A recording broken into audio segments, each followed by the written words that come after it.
Em sentença de 2011 do Supremo Tribunal Federal, que obrigou o município de São Paulo a matricular crianças em unidades de ensino infantil próximas de sua residência ou do local de trabalho de seus responsáveis legais, o relator Celso de Mello usou uma afirmação sob medida para ser aplicada hoje contra seu colega de STF, Ricardo Lewandowski. Ao criticar o inaceitável gesto de desprezo do poder público pela autoridade da Constituição, escreveu o decano da Corte: é que nada se revela mais nocivo, perigoso e ilegítimo do que elaborar uma Constituição sem a vontade de fazê-la cumprir integralmente, ou então de apenas executá-la com o propósito subalterno de torná-la aplicável somente nos pontos que se mostrarem ajustados à conveniência e aos desígnios dos governantes, em detrimento dos interesses maiores dos cidadãos.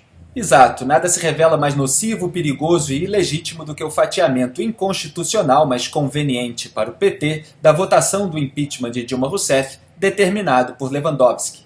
Eu fiz um resumo inicial do caso no vídeo Golpe de Lewandowski Explicado, disponível no meu canal do YouTube, mostrando as manobras ilegais que levaram à manutenção da habilitação de Dilma Rousseff para ocupação de cargos públicos. Também fiz várias análises mais detalhadas, técnicas, lá no meu blog sobre essas manobras, mostrando inclusive que elas permitem que um presidente volte ao seu próprio governo após o impeachment. Porque Dilma, por exemplo, poderia ser nomeada para um ministério, para um cargo numa estatal, só não é porque se tornou inimiga mortal de Michel Temer e ele não vai fazer isso.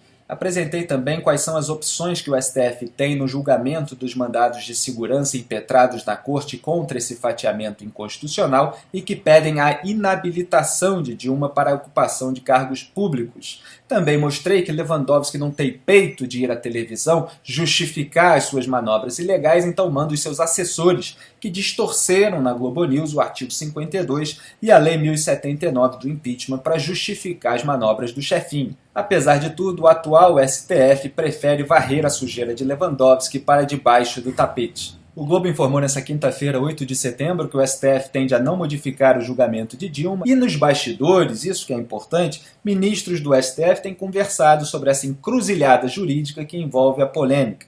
De um lado, é pacífico o entendimento de que o Senado não poderia ter fatiado o julgamento. Isso porque a Constituição, no artigo 52, é clara: da perda do cargo em processo de impeachment decorre a inabilitação por 8 anos para o exercício de função pública. A alternativa para o STF não anular todo o julgamento seria derrubar só a votação no Senado relativa à inabilitação. Porém, a avaliação no tribunal é que a solução seria ainda mais confusa que o resultado do julgamento no Senado. Os ministros avaliam que uma decisão individual negando a liminar por não haver urgência no momento sobre a inabilitação seria o ideal.